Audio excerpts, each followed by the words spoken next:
Well, Tony, you've got some explaining to do. This past weekend at Ring of Honor's pay-per-view Death Before Dishonor, Jonathan Gresham lost his ROH World Championship against Claudio Castagnoli. It was a moment that hyped fans up for sure, but it was noticed that Jonathan Gresham didn't seem to look too happy.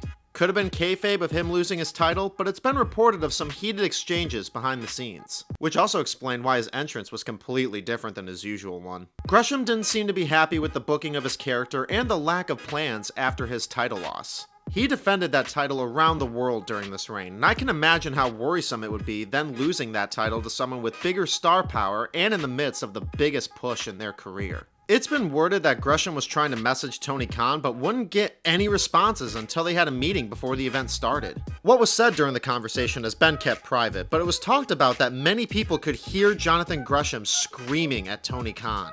It's also been said that he cussed Tony out during the meeting, venting his frustrations and apparently asking for his release in both the ROH and AEW contracts. And right after Death Before Dishonor was over, he deleted his Twitter account.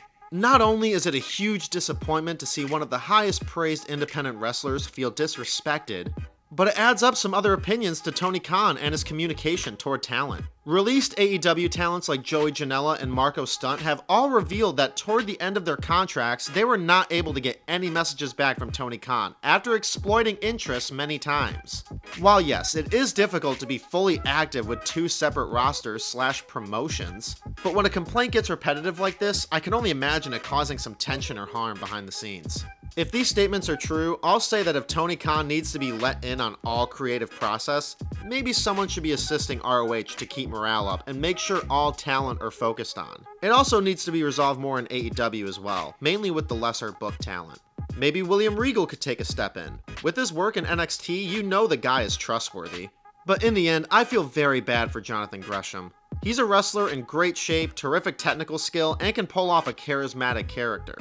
If his release is granted and with Triple H leading creative, he could have some immediate phone calls once he's out the door. Tell me what you think about this Jonathan Gresham situation in the comments below.